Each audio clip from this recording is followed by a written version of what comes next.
This last Wednesday, officials in London announced that they had discovered this secret passageway in the British Parliament building that was 350 years old.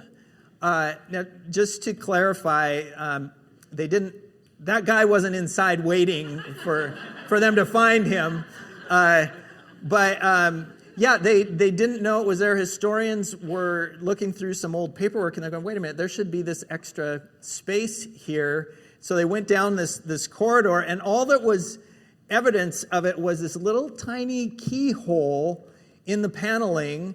And of course, they didn't even have a key for it, so they had one made, and then they opened it up, and there was this huge space behind it that dated back to the 1600s that had been put in there for this coronation. I mean, anyway, so all this history and all this that was just sitting there the whole time, but people were just walking right past it all the time. Didn't even know that little tiny keyhole would open up so much. And I kind of, as we come to the passage that we're looking at today, that's how I think about this passage.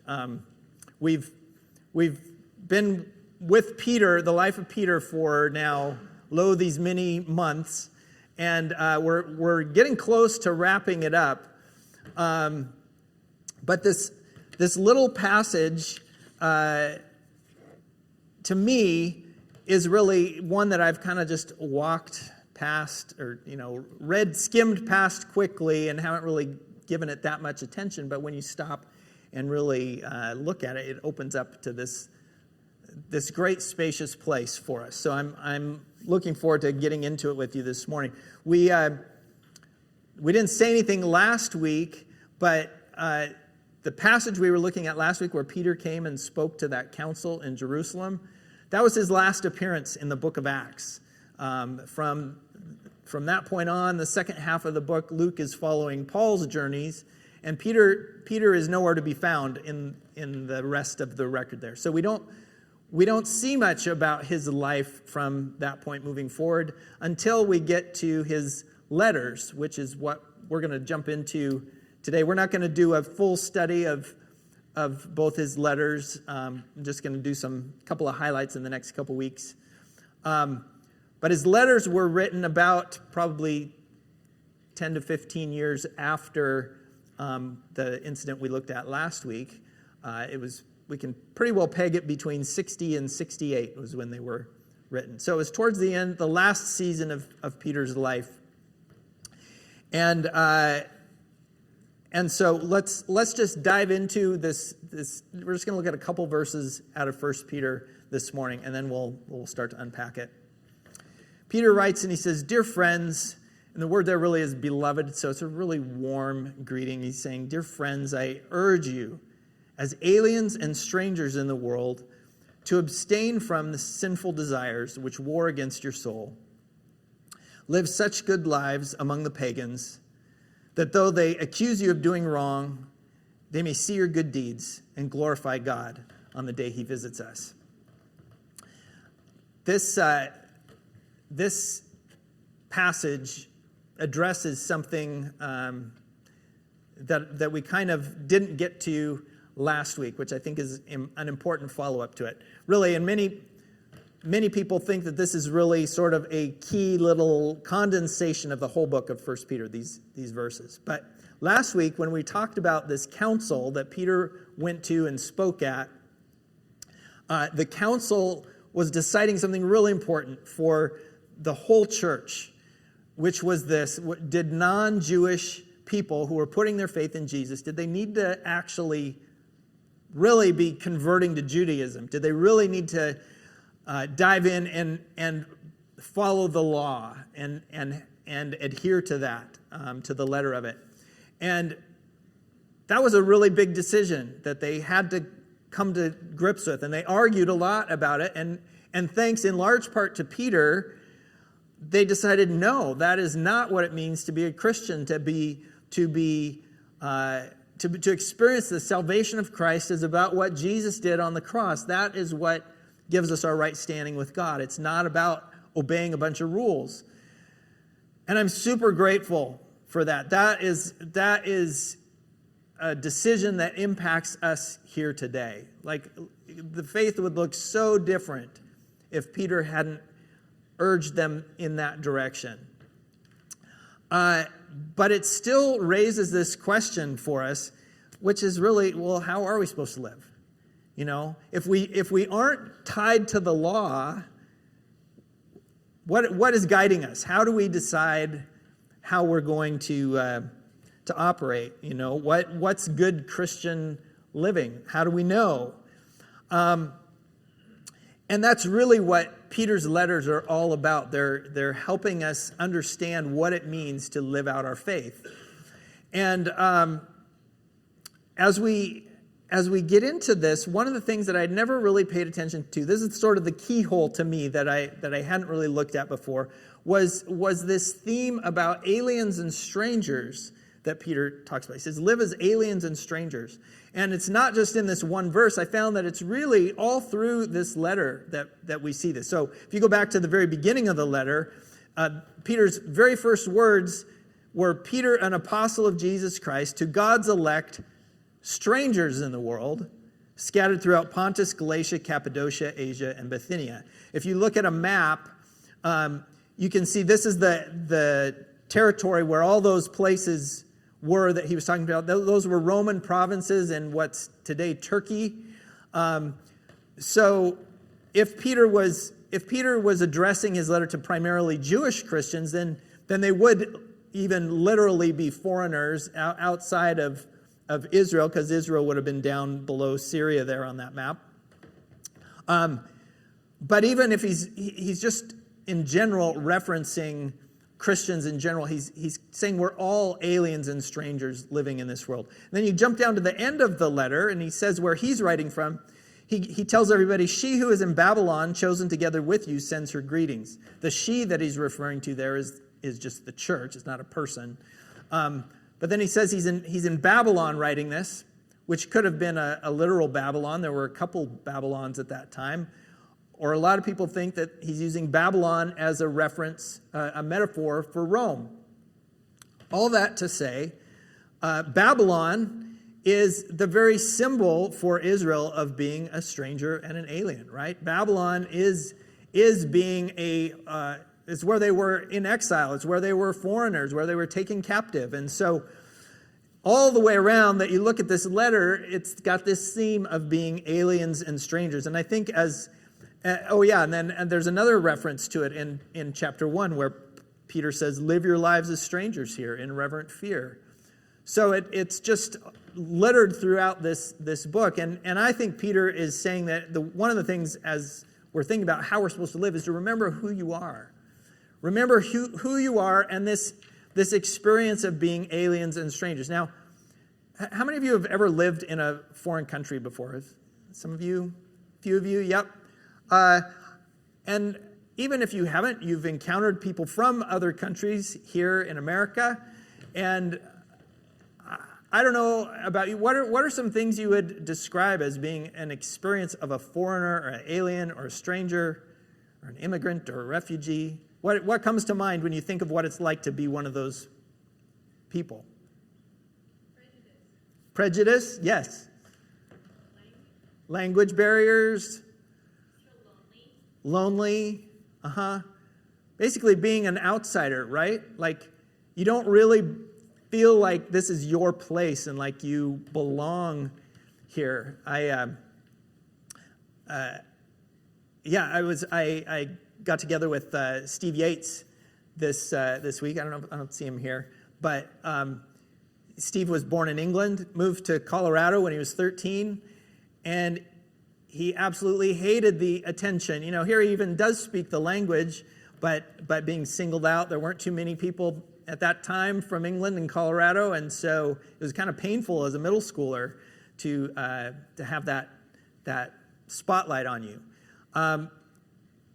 But Peter is saying, live like this. Choose this mode of living as an alien and stranger. And you go, man, that's not an experience that we really think of as being positive and favorable. And I think this speaks especially to our day and age when you hear so much about the idea of FOMO, fear of missing out. We hate the idea that something's happening that we're not in on. And so that's kind of what the experience of an alien and a stranger and an immigrant and a refugee is, right? To have something happening and you're not really a part of it. And so Peter's saying we've got to maintain a bit of that identity. I've been working with Greg Small on what we're putting together for Good Friday this year. We're doing this really cool display, and just a complete side note, if you are an artist of some type, we're looking for some paintings and sketches and photographs. If that's you at all, please talk to me afterwards. I'd love to tell you more about that. But in the process of our conversation, he sent me a picture that is one of his favorite pictures. You may have seen it before, but it's this. This was taken in a shipyard in Germany in 1936. And you've got all these workers in the shipyard who are giving this Nazi salute, and this one lone man who is choosing not to. And they've done the research, and there's at least two potential people that it could have been, and both of them would have been making this choice very specifically on principle. And you can see it in the guy's stance and his face, with his arms crossed there. He knows exactly what he's doing, and he's choosing to be other than the surrounding culture. And that is, I think, kind of this idea that Paul wrote about not letting the world squeeze us into its mold. And that's hard to do, isn't it? It's hard because we really do want to fit in. I know for me personally, I feel like a large part of my life, I've tried to make my faith more palatable to people, or compatible, or make it seem like it fits in, and there's really no distinction. But there's just no getting around the offense of the cross. It's there. We don't have to add to it and be obnoxious, but there is this element where being a follower of Jesus is always going to be at odds with the world around us. The author of Hebrews gave us this long list of heroes of the faith from the Old Testament. And then he said this about them. He said, all these people were still living by faith when they died. They did not receive the things promised. They only saw them and welcomed them from a distance. And they admitted that they were aliens and strangers on earth. People who say such things, that they're aliens and strangers, show that they're looking for a country of their own. If they'd been thinking of the country they had left, they would have had the opportunity to return. Instead, they were longing for a better country, a heavenly one. That's this mentality that we have to keep in mind, that there's a better country for us. And so that, I think, means really a couple things in terms of remembering who we are. First of all, I think it means changing expectations. Because I think there's this piece of me that expects that I should be able to fit in. I should be able to totally come to terms with the culture around me. And so to be able to lay that down and go, no, that's actually not the case.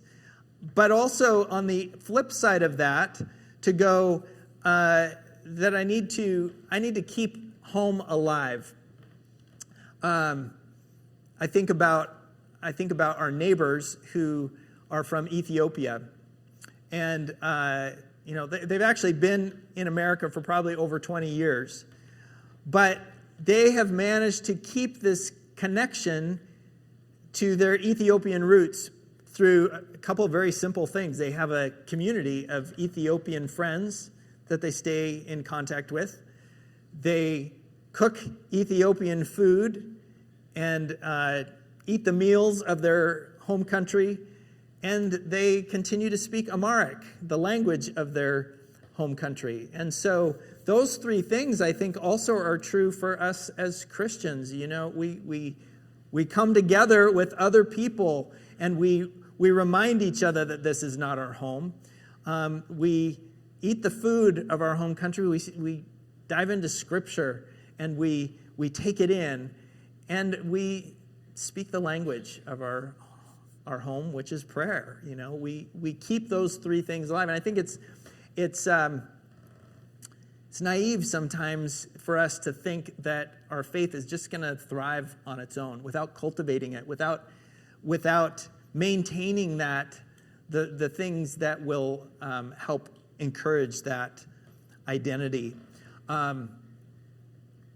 I think also as a piece of this, and I don't have a slide for this per se, but I think as a piece of this, and maybe it's under changing our expectations, is that we also don't expect the culture to be accommodating to us.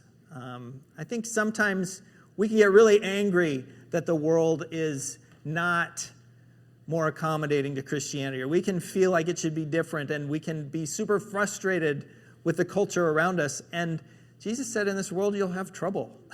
We need to not expect something different of the world, for it to be other than it is. I reached out to Dylan Forbes this week, who is working in Lebanon, and she's working with refugees, but she's also operating there as a foreigner, and so she's kind of got this multi-leveled experience of this idea of being an alien.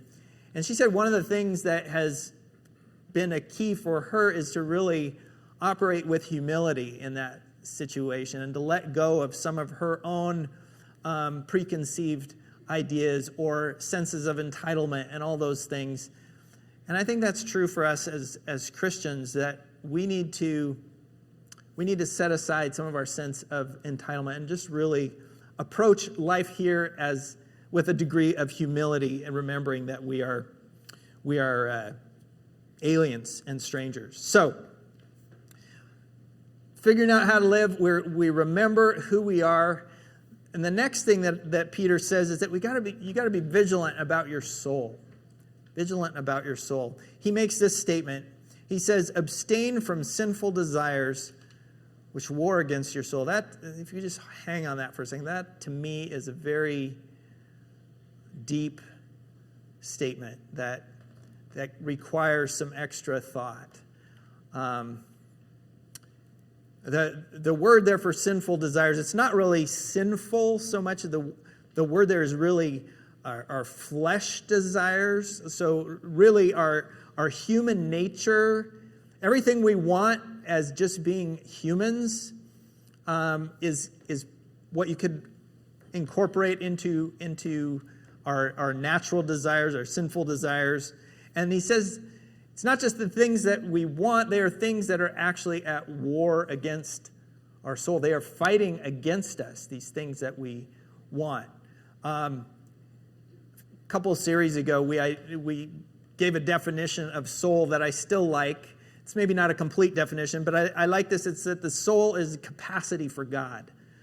That's your core sense of being, is what you are for is to connect and relate to God, and that's a capacity to it. And these things, these desires that we have, can actually begin to diminish that capacity, can beat it down, and can be fighting against it. So if we think about some of these things that we pursue. And I would say this too, the world at large around us, we live in this consumer culture that is there to cultivate more desire and appetite for all these different things. And so we start to go after these things that we want. Everybody wants to feel good, feel better in some way or another. And there are all kinds of things that we pursue there, whether that is through risky behavior, or sex, or food, or drugs, or experiences, anything that we reach out for. We're going after something that we think is going to make us feel better. Or we want to own more. We want to accumulate and possess things. We want it to be ours. You talk to any little kids and you'll see that thing of it being mine is such an important internal drive. to be included. We talked about that before. Fear of missing out. That idea of I want to be in on whatever is happening. I want to be a part of it. Or we want to lash out. We want to rage against something that is just driving us crazy, and we want to be heard. We want to escape. We want to just get away from all the pressures and everything. And then we want to be right. We want our opinion to be the one that's the accepted one. And we pursue all these things all the time, not realizing that actually these things are working against us. They're actually, the further we're chasing them, the more they're actually damaging us and corroding our soul and just bringing us down. And we all know this idea of you get chasing something and then you get it and you discover it really didn't have what you thought it would for you in it. That's a common experience. I've shared this quote before from C.S. Lewis, but it's a really good one, so we'll read it again. It said, "It would seem that our Lord finds our desires not too strong, but too weak. We are half-hearted creatures fooling about with drink and sex and ambition when infinite joy is offered us, like an ignorant child who wants to go on making mud pies in a slum because he cannot imagine what is meant by the offer of a holiday at the sea. We are far too easily pleased." These desires that we think we want, Peter says, he asks us to stop purposely going after what is harmful to us. We think in our minds that they're good, but actually it's doing damage. Think about when Paul said everything is permissible, everything's okay. It's not like there's a rule or law necessary, but it's not good for you. It's not helping you. It's not increasing your capacity for God. And I think that's kind of just a good measure to think about and evaluate things. It's like, is this going to expand my capacity for God? Is it going to shrink it down? So, remember who you are. Be vigilant about your soul, because really, you only have one soul, and you're the only one who can be vigilant about it. So, really pay attention to that. Choices matter, and the things that we do have impact, not just on other people, but on our very person. So, be vigilant about your soul. And then he writes this. He says, "Live such good lives among the pagans." Pagans there, it's really just people. It's not like they're specifically in pagan worship. That the word there is really just ethnos. It's just the nations, just everybody. So people who are not believers, live such good lives among them, and that though they accuse you of doing wrong, they may see your good deeds and glorify God on the day he visits us. That word there, that it's for living such good lives, it's interesting because that's the same word that's used when Jesus turned over the tables in the temple, which is very interesting and not like what you would expect. And you go, how does that work? But I think the thing is, really, if we're living these lives out there in front of other people, if it's really kingdom-type values that we're exhibiting, it totally flips the tables. It totally turns things upside down. And I think that's the third point there is really we are called to show the better country that we said those people in Hebrews were looking forward to. We are called to live out the reality of that country in front of other people. Colossians says this. It says, "For you died, and your life is now hidden with Christ in God. When Christ, who is your life, appears, then you also will appear with him in glory." Here's the thing. We go, well, we haven't been to our home yet. We don't know what it's like. But actually we do, because our home is Christ, right?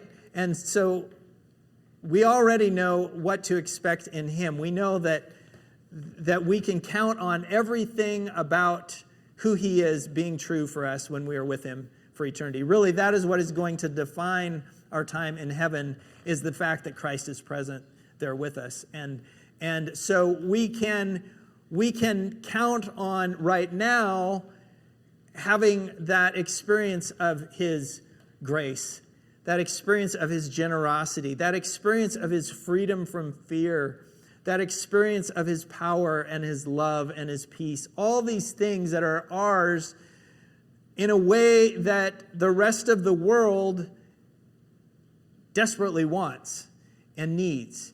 And so we can, in our interactions, choose to exhibit the reality of this better country that we have ahead for us in a way that makes them, even though they might think we're a little weird or odd, that they eventually come around and go, you know what, yes, this is of God, and this is awesome. We have some friends who have a daughter who goes to school in Hawaii in college, and she has this job working at a retail store. And one day she was working, and this young woman came into the store and got into a conversation, got into actually a pretty deep conversation, told her that she had come there from another island because on her island she couldn't get an abortion. And so she was coming there to this island to get one, and she was going to have it the next day. So our friend's daughter said, "Can I take you to dinner?" And she said yes. And so they went to dinner, and they have this meal. And then afterwards, our friend said, "Can I tell you a story?" There was a young woman who was in similar shoes to where you are, was considering getting an abortion. But then she decided instead she was going to give the baby up for adoption. And that baby was my mom. She said, "I just feel like I'm supposed to tell you this story and share it with you, because I wouldn't be here to tell you this today if she had made that choice." Then she paid for the meal, took the girl, dropped her off where she was staying, and that was the end of the conversation. Didn't know what her ultimate choice would be. And I thought, and I realized that just saying the word abortion is a contentious topic to even raise. And you may have very strong opinions about it. But what I like, the reason I bring it up is because that conversation was so different than it normally happens around something like that, where instead of it being based in fear and anger or anything like that, she offers this alternate ending to the story. It tells her own story and then leaves it with her, and she does it in grace and love, and just shares her own experience that exhibited so much of this other kingdom values in just even the way she presented it. And this was just a young college girl who had the composure to be able to do that. And I thought, that is really awesome to go, it makes me think of that other verse that Paul wrote where he said, "For though we live in this world, we do not wage war as the world does." We may be under attack from these different desires and other things about the world that are coming against us, but our approach in response is not in kind. And we are called in everything, every presentation of truth to speak truth in love and to exhibit that better country for people, and to be able to hold both things at the same time, truth and love. Not responding in fear, not choosing anger and rage. What is it that we can do that would show a better country? How do we want to live? I even think about this, the whole coronavirus scare, and you go, the world is in such a panic around it. And what does it look like to be both careful and prudent and at the same time trusting God? How do we live out a better country in the face of what's happening in our world? We may end up not being able to have services for a few weeks. How will we exhibit care for one another through smaller levels? And how can we continue to be the church? What will that look like? I don't know what the answers are, but I think that's a good question to be asking. How can we exhibit the better country? What demonstrates truth and love? What's going to flip the tables on what people are expecting and point to Jesus? You know, what I love about Peter, if you read through 1st and 2nd Peter, all through the book, he emphasizes action over words, which of course he does because it's Peter, and that's just who he is. He's all about action. But I think to be able to think concretely and specifically, how is my choice of what I'm doing making an impact? And, you know, sometimes we get so hung up on right words, I do, that I forget the power of love through actions and deeds. And what is it that we can do? There's always a choice. There's always a choice, whatever is in front of us, in a way that we can point people to the better country. How are we supposed to live? We remember who we are. We stay vigilant about our souls, and we show the world a better country. Will you pray with me? God, these are strange days that we are living in so many ways, and it is easy to be confused about what's happening. And so I like the freedom of knowing that we are aliens and strangers, to know that, yes, of course it's confusing. It's a different place that we're in and that we're from, and that we're trying to sort out how the two go together, and that's not always easy. And so, God, I thank you for Peter's words that call us to not just go along with everything, to not just react the way we see people react around us, but instead to be thoughtful and mindful. And God, I just want to pray too for people who are aware right now that maybe some of their own choices are eating away at their own souls. Lord, I pray for that freedom to shut it down, whatever the chase is, God, to be able to let it go and stop and hand it over to you, and to realize that capacity, that soul can be restored, because that's what you do. That's what it says in Psalm 23. You restore our souls, God, and we need our souls restored. So for each of us, as we realize that we're chasing the wrong things, come in and give us that strength. And God, show us more of the better country so we can live it for the people around us as well. It's in your name we pray. Amen.